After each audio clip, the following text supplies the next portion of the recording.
everyone, I'm Mine, and welcome back to another Legacy vs. Original comparison video. In today's video, I'll be taking a look at the two versions of the LEGO Ninjago Ultra Dragon that have been released. We have the original from the Rise of the Snakes wave back in 2012, and its remake from the first wave of LEGO Ninjago Legacy in 2019. The Legacy one was sold in a standalone set called the Ultra Dragon, while the original is one of multiple builds in Epic Dragon Battle. I have done a full review of this set, so if you want to see, you can click the link in the top right corner. And in that video, I'll go over the minifigures and the side builds as well. But in this video, let's just take a look at where these two sets differ and then decide which one's better. One thing I should point out is there might be some things in this guy that's built wrong, and there's definitely some pieces missing. I've had this guy in my position for 8 years now, and I built him when I was very young. I was only 10 years old when I originally built it, so I was bound to get a few things wrong, and I was bound to lose a few pieces over the years. However, the overall design of him is still mostly complete, so I still think I'll be able to give an informed opinion about it. However, just keep in mind that this is not the full version. For example, as you can see, his tail right here is clearly a bit cut off. I've lost part of his tail. I've searched for it. I don't know where it is nowadays, but I will not be judging it based on my lack of a tail. I will be just judging it based on how it's originally supposed to look. And I know it's dusty. I apologize for that. I dusted it to the best of my ability before filming, but when something's been collecting dust for 8 years, it's not as simple as to just, run a brush over it and then it's done. So I apologize to all of you who hate seeing the dust in videos. But with that being said, let's start by taking a look at what's perhaps the most recognizable part of the dragon, his 4 heads. And as you can see right there, the chin of this guy just fell off, the under jaw. And I have to say, that is a very prevalent problem in this build. All these, rubber dragon heads, they're not very sturdy. There you go, it's fallen off again. And this is partially because this is old, the rubber has become worn over the years, and it's not as firm as it once was. But I remember playing with this as a kid and having the same issue. They all are quite flimsy, and the fire dragon's where I had the most issues, but I've had all of them fall apart at different times. As you can see, though, all 4 of these use the rubber heads. They're all the same headpiece except for the Earth Dragon, which is a different headpiece. It's the same headpiece as the original Earth Dragon and that the Golden Dragon uses. And then the Ice and Lightning Dragons both have ball shooters inside them. The ball shooters, if you don't know, you can just squeeze down on the dragon like this, and it's supposed to shoot a ball out like that. It was a fun feature and I enjoyed it as a kid, but I definitely prefer the subtlety of stud shooters nowadays to these, because these are big and take up a lot of space in the mouth of this dragon. The cockpit, I can tell, is built a little bit wrong. I don't know how to correctly build it, but even still, looking at the official pictures for this set, it's not a great design. I don't love it. It's not very pretty. The guns on the side have always been a bit strange to me. I thought it was super cool as a kid because guns didn't come in Ninjago sets like this. These are more Western guns, but they work quite well here. They're supposed to be railings, I guess, for Lloyd to hold on to. And they work, but they're not the best. I'm noticing, looking at this now, that there is an overabundance of gray in this build, which is very weird. Gray doesn't really fit this dragon at all.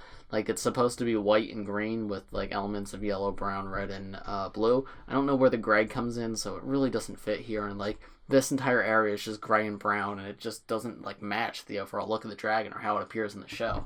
Coming over to the wings, you can see right here they're brick built. There's a couple little movable parts like this, and then these can be turned. And it's all alright. It's not the best thing in the world, and just like the new one, if you lift up right here, the wings will flap open, and this allows you to fly him around if you so want. It's just got this giant hook right here, and you can pick him up and fly him. And the wings go from a in position when he's standing up to a more flying position when you've got him like that. And I thought that was a fun feature as a kid. I really liked picking up and flying him around, and that's a feature that's on both of them, so that's not unique to this one. The tail back here, while it's incomplete, you can get a gist of what it's supposed to look like. You have these trans green pieces coming off right here, and then these white pieces on the edges to allow it to move back and forth. And I actually really like how this is designed. The trans green is such a cool color, and I love these big trans green pieces.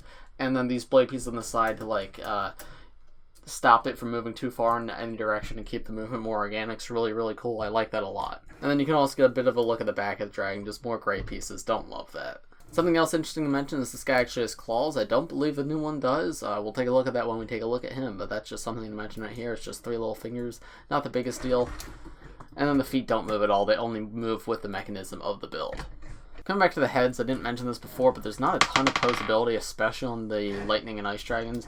The earth and fire can move up and down a bit, though they only have one direction of movement. They don't have any neck pieces. They can't really rotate too much, so they can only really go up and down, side to side.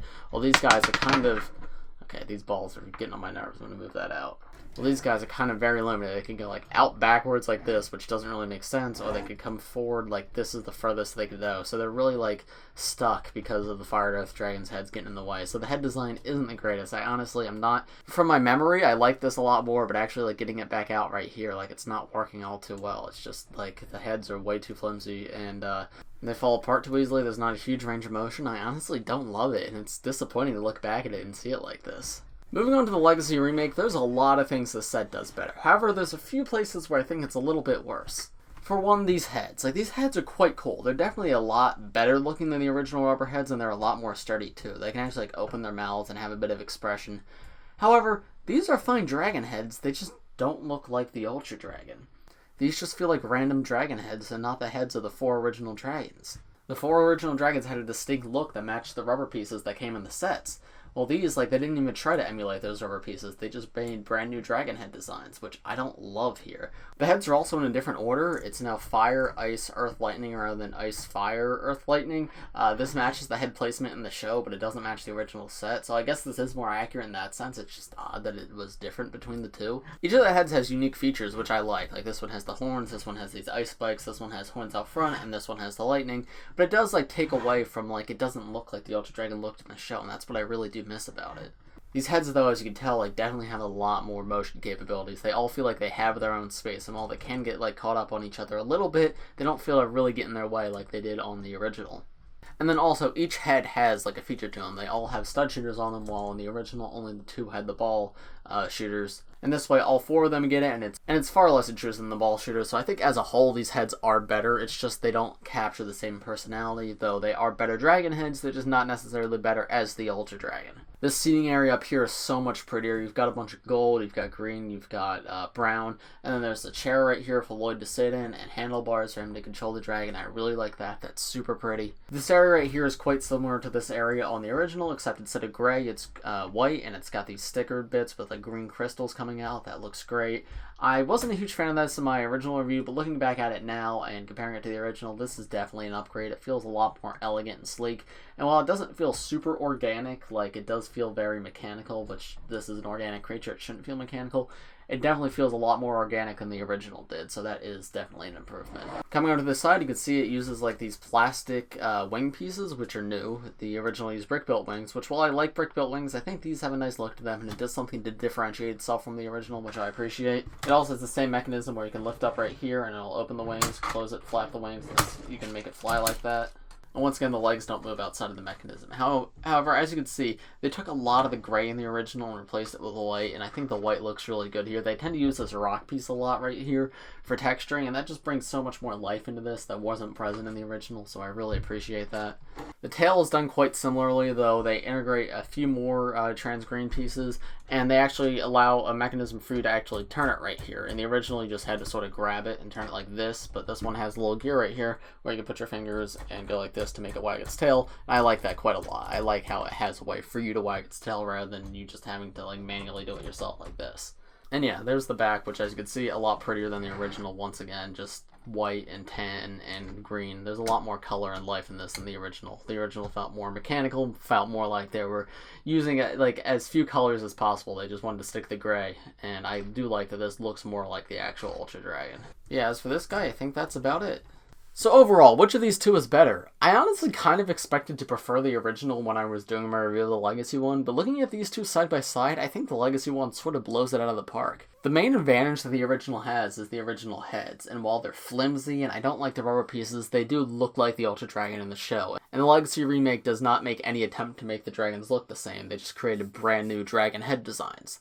The Legacy head designs are better, but they don't capture what the dragon looks like in the show, so I don't like that. However, the heads are all in the right position, they all have enough room. They each have stud shooters on them so they can all use their powers, they can open and close their mouths to show more personality. The cockpit is a lot more elegant and Lloyd fits in there a lot better. And it doesn't stick to gray nearly as much, it has a lot more white on it, which is how the Ultra Dragon looked in the show. It sticks to the white and green in the Legacy remake, and it just looks a lot better than the original does. One thing I could say for both of them is I don't like how they both have like the hook to flap the wings feature. I really wish they removed that in the Legacy version just to make it a little more different from the original.